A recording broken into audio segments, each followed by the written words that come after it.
Hello, and thank you for coming to our presentation today. I am Cindy Bernal. I am with Epic Pueblo, Executives Partnering to Invest in Children.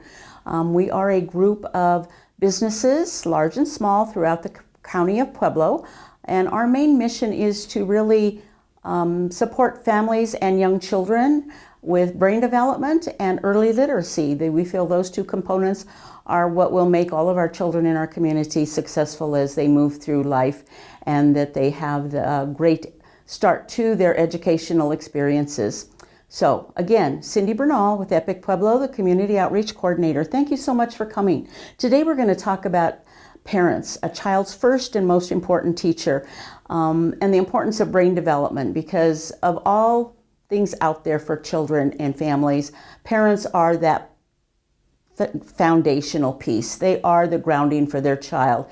They are the most important people in their child's life.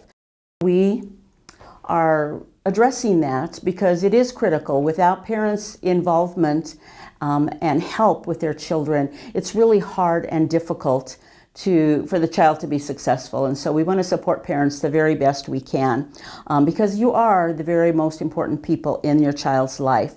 You are their first educators. You are the first ones that they go to, the first ones they trust, the first ones that are there for them always, no matter what, good or bad. You're always there to help them, to guide them, to support them. And so for many children, we have lots and lots of things going on, as it says here. You teach them all those basic life skills. You teach them how to interact with other human beings. They respond to you because they trust you, because they love you, because you're their caretaker. And so they want to make sure that you really are there for them. And you want to make sure that you are there for them as well. So it's a give and take between the parent and the child. So you are the most important influence to your child's growth and development, and all of their growing and becoming who they would be as human beings, as adults, and reach their fullest potential, whatever that is for your individual child. So why are you the best teachers? Because you've known the child since birth, or since the child has come into your life, however that may be. Because all parents are important, and we don't designate that some parents that had a child through natural birth methods, or children that are special and adopted or whatever, come into a parent's life in different doors sometimes, so to speak. And so we want to make sure that all parents are valued and respected, because you're all very important. And the children, regardless of how you brought your children into your lives, they are part of your life. They're one of the most important components of your life. So we want to make sure that parents understand that you have a responsibility not just to love and support them, but to nurture them through that love and support, and give them opportunities to grow to their very, very fullest potential. And because families are a family unit, we want to make sure that you understand that that family unit is smaller, is the core, before they get out into the real world, where they interact with other people in their family, in their community, whether it be teachers or friends or neighbors or community workers in the grocery store or the library or wherever you may be. All of that is a huge support system for you and for your child. So with that being said, we want to make sure that we're supporting you in that role, because it is a very important role, and you play a significant part of your child's life. So we want to make sure that you feel supported and that your child can grow and nurture, as I said, to their very fullest potential. And because you love your child unconditionally, regardless of what happens in their life. Life is not easy for any of us, and so we all have challenges that enter into life sometimes, and so how we address those and how we support children through some of those challenges. Because if we as adults are having challenges in our life, the children may not understand those challenges or what's going on, but they can feel the tension, the mood that's in the family. So we want to make sure that parents understand that it's okay to talk to the child at their level, whatever age that may be and whatever developmental level they're at, so that way they can feel supported. because those early years are super critical for children. From birth to 8 are those primary years that children really grow and develop at a rapid age, and that they need the constant support of parents and caregivers and those people that are significant to them in their life, whether that be just the parents or the grandparents, aunts and uncles, other relatives, friends and neighbors, teachers, whatever that support system looks like for your family. We want to make sure that that support system is supported and feels like they have somewhere they can turn for help. So certainly children grow and develop at a different rate. They have their emotional development, they have their mental development, they have their physical development. And so we want to make sure that we help them understand, because kids have a hard time sometimes understanding because they don't have life experiences to help them figure things out. It takes us a while as human beings to gain life experiences. And so their logic, their reasoning about what happens and what doesn't happen is really kind of intrinsic to their growth and development and the support that they receive in their family from their parents and all of those others that are part of that child's life. So we want to make sure that we're really there to make sure that they are being nurtured in every way that we possibly can. And when I say nurture, I'm talking about nurturing their physical being as well as their social and emotional being, as well as their mental health, all of that, as well as brain development. It's so critical that all of those pieces and components of a human being's life and a child's life is supported and ready to go. And so that's what we're here for, to help give you that support to do that with your child. Healthy development for young children, the early years are so critical because things happen so fast. Their brain is growing and developing continuously and at an amazing rate. So we want to make sure that we are there to help them navigate life's stumbling blocks as well as their successes, and help them celebrate those successes, because just depending on what kind of a human being your child is, small steps may seem small to us as adults, but for a child it really is major accomplishments. And so we want to celebrate those. We want to tell them what a great job they did and how much we love them and we're so proud of them. You can never give too much praise to a child, because that's what makes us thrive as human beings. And so as children are growing and developing and learning what life is all about, it's up to us to make sure that they receive all of that and that they are growing. And those emotions, when kids are little, are really hypersensitive.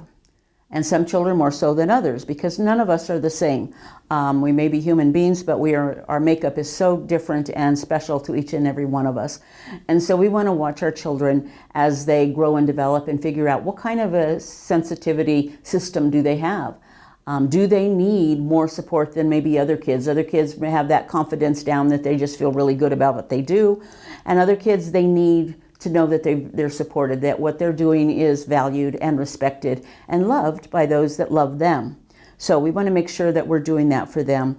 And we want to make sure that they're safe and they're happy and they're loved and that they're spending quality time with family and friends and those support systems in their life. We don't want to just watch them grow. We want to be a part of that growth. We want to interact with them. We want to be a part of their lives. We want to have a safe and loving home for them to feel that whatever happens to them in the outside world, when they come back home, that's their happy place. That's their safe place. That's their comfort zone. So that's up to us as parents, as grandparents, as those significant others in a child's life to make sure it's there for them. So we want to make sure that we're helping them, that we're giving them a healthy environment wherever that's at, that they can grow their mind and their body, as well as their emotions, because those are so important. And in order to do that, they need to have plenty of support, plenty of nourishment, and plenty of rest. So we're going to talk a little bit about some of those specifics as we get into this presentation, because the home really is the very first classroom and the best learning environment for your child, because you know your child better than anyone else. And no one can ever take that away from you, because you raised this child and this child comes from a love within that home that is specific to them. And we all love our children, and we all have a lot of similarities about how we love them. But then there's some uniqueness about families too, and we don't want to take that away. And sometimes that's about the environment that they live in. Some children are raised in a multi-generational family home where there's mom and dad, and sometimes there's other relatives, maybe grandparents are having to live with you or whatever the case may be. Or you might live in an apartment complex where there's other families that are close by that become kind of part of that bigger, larger community support system, but yet in a more personal way because they live very close to you. So we want to honor all of those environments because children are very special and unique to the environment that they come from. We want to make sure that the physical environment that they live in is safe and happy for them. And when I mean safe, I mean not only the physical environment, make sure that it's a safe place to raise children. There aren't any things that could cause them danger or be hazardous to their health or anything like that. But we also mean that loving atmosphere, that they feel that when they walk in the door. And that's a hard one because love is not tangible. It's not something you can just pick up and see and say, oh, here it is. This is love and I'm giving it to you. It really is about those emotions. And so we want to make sure that the kids have that. We want to provide toys that are really safe for them. So as parents, and as educators and professionals and people in the community, if we have things that children might get into, we want to make sure it's safe for them to touch, because there are things in our world that are not made for children, that are not safe for them to touch and to handle. And so we want to make sure that the environment that we keep them in, that we keep it as safe as we can. That physical environment really is about safety for children, as well as providing the love that they may be in. And then you want to look at the child itself. What kind of interests do they have? Are they children that are more kind of a little bit quieter and are happy to sit down and do quiet activities? Or are they a child that needs that physical activity, that their body just cannot stay still for very long? And there's nothing wrong with either of those kinds of activity levels that children have. It's just a matter of knowing what it is for each child. And so we want to make sure that each child has that activity level and activities within their environment that support that. And even those children that like to be active all the time, there comes a time in the day, off and on throughout the day, that they need those quiet times as well. And so how do we engage the children in that? And that's really important to figure out how to do that, and playing games with your child, reading to your child, watching movies that are age appropriate for your child, different ways that you can do that, or just sitting and talking and having a conversation with them. Sometimes, how are you? How was your day today at school?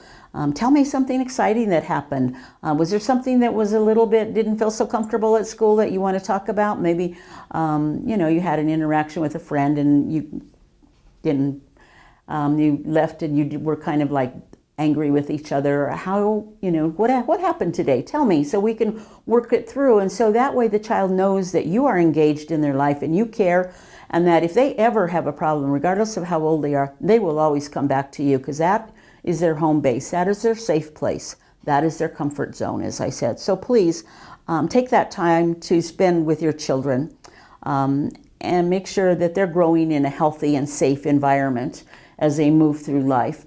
And as I said, the young years are so critical in child growth and development. 90% of a child's brain is developed before age 5. Now think about that, because we're talking about 100% total growth and development. So if 90% of our brain develops between birth and age 5, that is amazing. That is astonishing that we as human beings have that capacity. So that leaves 10% that will continue to develop as we go through life. There is no research that can specifically show us when our brain stops to develop. There are just ways that we know that we can continue to learn as we go forward. And so if a child's brain develops 90% between 0 to 5, think about that for just a second. Think about how amazing that is. And think about, not only is it amazing and awesome, but it's critical to make sure that the child, whatever environment they're in during those first 5 years of their life, are healthy for them because their brain is developing, and we become who we see, what we hear, and what we feel. And so we want to make sure that kids are feeling things in a positive way. And we know life isn't always positive and life is not always simple. So how do we teach children to handle those times that life isn't so easy? We need to do that. So we need to make sure that we help shape that brain development in a positive way and in a way that we feel we would like our children to grow and develop. So nurturing versus neglect. This is a scan of a 5-year-old child, and as you can see, this brain scan right there shows a pretty healthy 5-year-old developing. And they are doing a lot of good things, and they've been nurtured, they've been read to, they've been talked to, they've been touched in a positive way, and they're growing as we would expect them to and hope that they would. Well, this brain over here of this another 5-year-old child has a lot of black mass. If you can see, there's a lot of black matter in there. This is a brain that has not developed to its full potential yet, and has not been nurtured the way we would like them to be nurtured. And so the brain does not develop. Those synapses, those neurons that need to make connections to be healthy and strong, for strong brain development, have not happened because they've not been nurtured. Our brain doesn't just develop because we're growing. Our brain has to be nurtured just as our body needs to be nurtured. We need to feed our body. We need to make sure we're receiving health services for our body. We need to do all of those things to make our body strong and healthy. Our brain needs the same things, and so we need to make sure that our children's brains look like that. There was a study done by Kaiser Permanente and Dr. Nadine Burke Harris. She's an MD. She was out of California. She worked for a medical clinic, and she was visiting. She was in a lower economic area serving children and families, and she started to see children that would come in and present with illnesses, and then she would treat them, and they seemed like they were getting better. But then a month, 2 months, 3 months down the road, they'd come back, and they'd either have the same illness again or something else would present.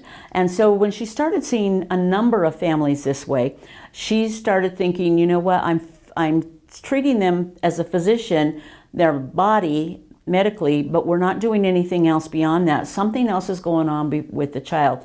So she and a bunch of other researchers got together, and Kaiser Permanente funded this massive research project over many years, and they saw more than 1,700 adult patients. And so they wanted to figure out what's going on with these families and with these adults as well as the children. And what they came up with, to make a long story very short and concise, is they've found that people, as we grow, we are faced in life with adverse childhood experiences like abuse, sometimes happens in our families, neglect, parental addiction, mental health, divorce. Any kind of crisis that can happen in a family affects how we grow and develop. Because your body can only take so much at one time. So if a child or an adult is dealing with a traumatic experience, it's hard for them, for the rest of their body, to concentrate on developing in a healthy way, because all of their energy is up here trying to deal with whatever that crisis and that challenge is. So after doing their research, they realized that all of these kinds of crises that happen to families and to people in our lives really do change us. And they have all of those things that make us who we are and keep us from totally developing to our fullest potential. And so Dr. Nadine Burke Harris decided that they really need to start not only treating the families and the children physically, but mentally as well and socially, because they were suffering in other ways that that were presenting physical health issues were coming from things such as some of these different challenges that family was facing. So with that, it really is about treating the entire body.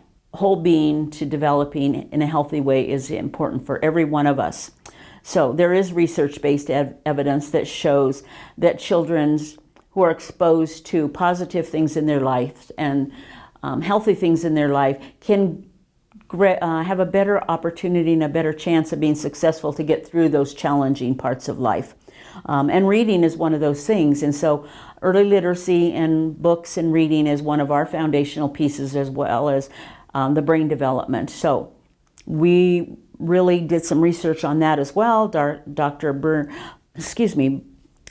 Zuckerman, professor of pediatrics at the Boston University the School of Medicine, he really studied into this, and he looked at how important it was for kids to be reading, and at a young age, at birth.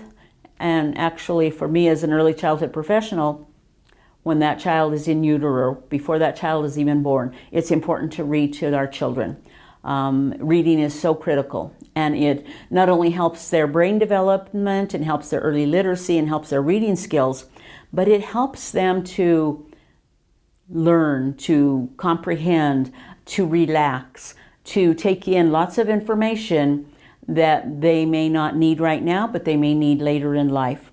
So, and it helps them, give them a larger vocabulary, because some research has happened with young children when they've gone into kindergarten, which is, researchers feel kindergarten is formal education, whereas early childhood professionals, we feel that early education, 0 through 5, is just as important as 5 and beyond. So we want to make sure that we have good environments, and that educators that work with very young children are aware of how critical it is to read to the children and to interact with them and to touch them and to talk to them and communicate with them. So we want to make sure that by the time they get to kindergarten, they're ready for whatever is presented to them from that point forward. So remember, with all of this, there's still that 90% brain development happening 0 through 5. That's our job. We need to make sure that those are special, supported, important years for our young children. So we want to, how would you promote the 5 R's of brain development? There are 5 R's. Reading is one. Do that as a daily activity. There is a national campaign that we are a part of. It's Read 15-Minute campaign. You can go online and pull that up, and it's free. And parents, they've got a great site for parents. You can download posters, you can download information, you can ask questions, and it's all about being supportive to families and how can we help you. So I would encourage you to check that out, because it really is critical to what we do with young children. So reading, of course, and make it a family activity. Make it fun. Let the kids pick the book. And I know, as a parent and a grandparent and a great-grandparent, sometimes, kids want you to read the same book over and over and over, and they know the story, so they tell you out loud before you've had a chance to read the words.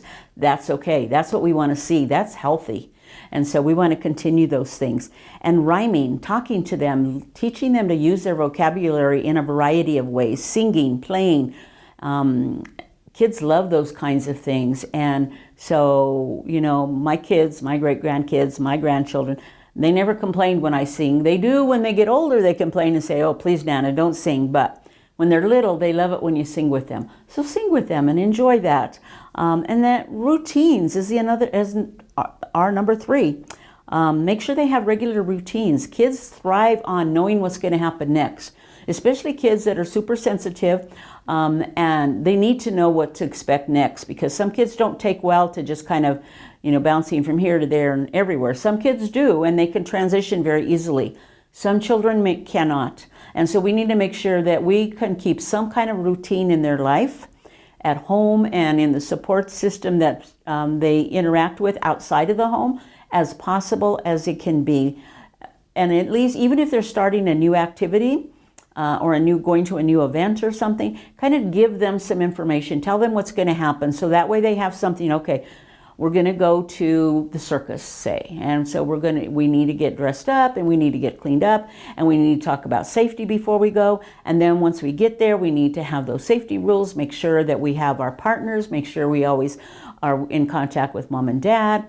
And then we get to go into the show, and there may be a lot of people. And so explain to them what's kind of to expect, because some kids, you just kind of thrust them in there and they have a meltdown because they cannot handle transition that quickly. It's not because they're a bad child. It's not because you're a bad parent. It's not because somebody did something to upset them. It's because the environment is not familiar to them and they didn't know what to expect. So avoid some, bad meltdowns and hard times for both you and the child by prepping your child for new events and helping them explain and understand what's happening. And then number 4, rewards, is really critical. And when I say reward a child, I don't mean go out and buy them stuff. If you want to go and they worked for something really hard, and you want to go have them pick out a toy or something special that they've been working for, certainly those are okay. But when I'm talking about reward, I'm talking about more foundational basis kind of rewards, like praising. To always tell your children you're proud of them. Even if they made a mistake or something, said, you know what? We learned from that experience and I'm proud that you're willing to figure it out and let's move forward and how can we make it better next time. So with that, rewards are really important to children. They need to hear that constant praise. They need to know that you approve of them. And even if they've done something that you disapprove of and they've been told they couldn't do whatever, make sure you say, but I still love you. I know you did this and I'm not sure why you felt you needed to do it, even though we talked about it and this wasn't okay, but I still love you. That doesn't mean I don't love you. Let's talk about why it happened or how can we make it better so it doesn't happen again. So talk through those things. So praise can come in at any situation, whether it's positive or negative. You can still praise your child in a positive way because they need that. That is not something you just do to do it. That is something they need to thrive and survive. So make sure that we're praising them. And then relationships. That is so critical because the relationships that children make as they are growing and young, many of those relationships, especially within family, should and would last a lifetime. So we want to make sure those relationships are strong, they're healthy, and they're supportive. So we want to make sure that we're there for our kids. And we give them all of those 5 R's of brain development: reading, rhyming, routines, rewards, and relationships. Absolutely critical for brain development for our kiddos. So the most important thing that parents need to understand is that the brain of their child will become exactly what the child was exposed to. That is the beauty of the human brain. Our human brain is amazing. It is the mirror to the child's developmental experience. Dr. Bruce Perry, who is a great psychiatrist, and he has done a lot of research on child growth and development and has received numerous rewards, has written many books on child growth and development, and I highly recommend checking out from the library or buying some of his literature because it is amazing.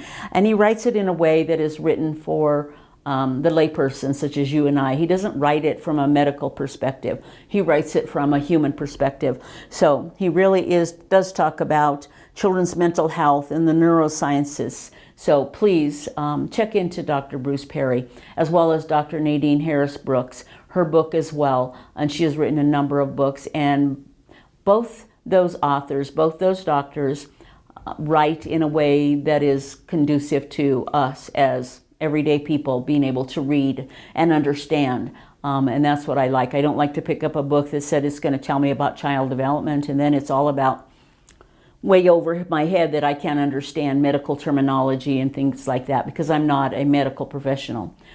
So find those authors that are, if you're interested to find more, because it really is important.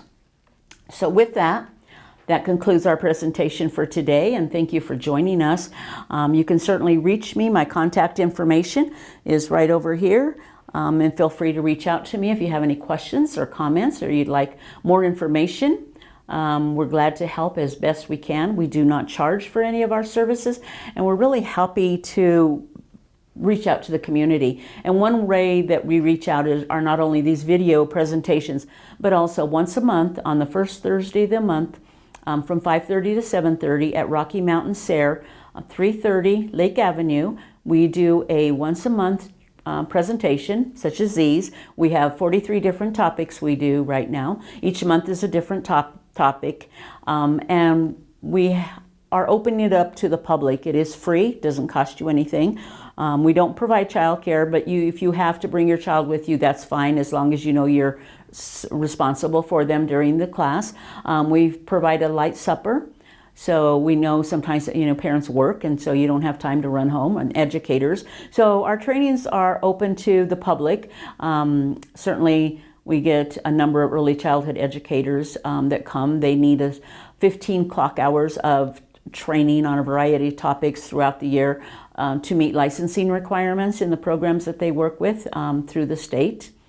And we open them up to mental health specialists. We get parents, we get foster grandparents. We get them to come because they're in the classrooms with the kids. We get teachers in K through 12 come, as well as college students come. So we have a variety of people in the audience, which is really great, because when we have those kinds of presentations and there's interaction happening, those people coming from different walks of life have different experiences to share with one another, and it's a really environment that's rich with knowledge and sharing, and a really great feeling of togetherness that we provide. So with that, we really are happy that we have that opportunity, that Rocky Mountain SARE sponsors those for us, provides our space. We do ask that you email me and RSVP, because as I said, we provide a light supper. We don't want anybody to go hungry. So and we want to make sure that our room, we have a larger classroom now, that we have room and space for people as they register. So with that, thank you so much again for joining us. Have a great day, and wish you well with the children. Always remember, is it good for the children? Yes, then we know we're on the right track. Thank you.